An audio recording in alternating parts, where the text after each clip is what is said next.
Hello, আসসালামু আলাইকুম।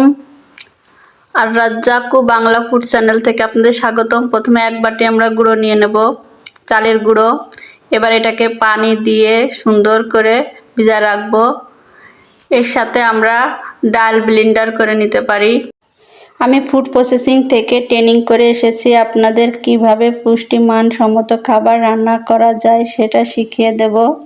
আমার ব্লেন্ডারে আমরা ঘুরিয়ে নিতে পারি ডাল ব্লেন্ডার করে, কিন্তু আমি আপনাদেরকে সহজভাবে দেখাবো। এবার আমরা একটা কড়াইতে তেল টিস্যু ঘুরাই নেব। অবশ্যই তেল যেন না থাকে, টিস্যুটা দিয়ে তেলটা মুছে নেব।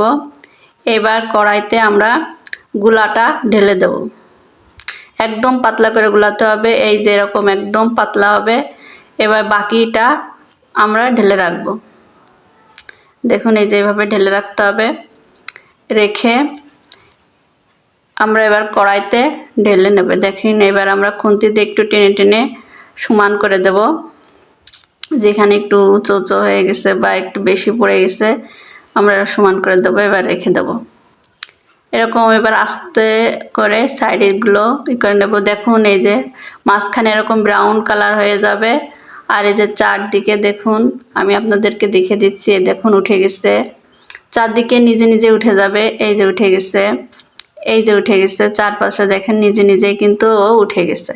এখন এটা আমরা মচমচে করার জন্য এরকম একটু ব্রাউন কালার করে নেব। তারপরে আমরা এরকম উল্টিয়ে ঘুরিয়ে নেব।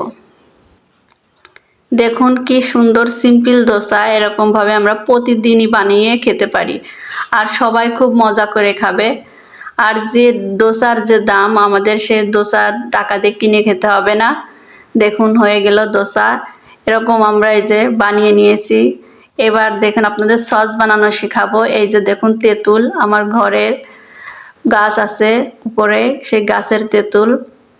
দেখুন কি সুন্দর তেঁতুল।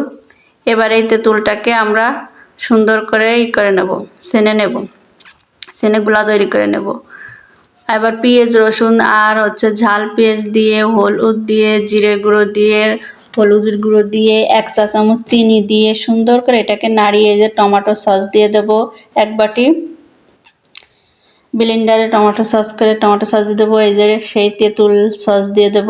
সস করে রাখছিলাম, মানে আপনাদের সামনেই তো করলাম। পানিতে ভিজিয়ে রেখে সেট করলেই শুধু হয়ে যায়। এরপর একটু নাড়িয়ে আমরা এই যে এরকম ঘন হয়ে গেলে আমরা নামাই নেব। দেখুন কত সিম্পলভাবে সস তৈরি হয়ে গেলে। এর সাথে আমরা তরকারি তৈরি করতে পারি, আলুর দম তৈরি করতে পারি, তাহলে আরও মজা লাগে খেতে। এই যে দেখুন আমি আপনাদের এরপর আলুর দম কীভাবে সহজে তৈরি করতে হয় শিখাইয়ে দেব। দেখুন এই যে হয়ে গেল কি সুন্দর। দেখুন দোসা দেখতেও যেমন সুন্দর, খেতেও তেমন স্বাদ। আমার বাসায় সবাই খুব পছন্দ করে, আর খুব অল্প সময়ে খুব সুন্দরভাবে এরকম দোসা, চালের দোসা হয়ে যায়। দেখুন কি সুন্দর।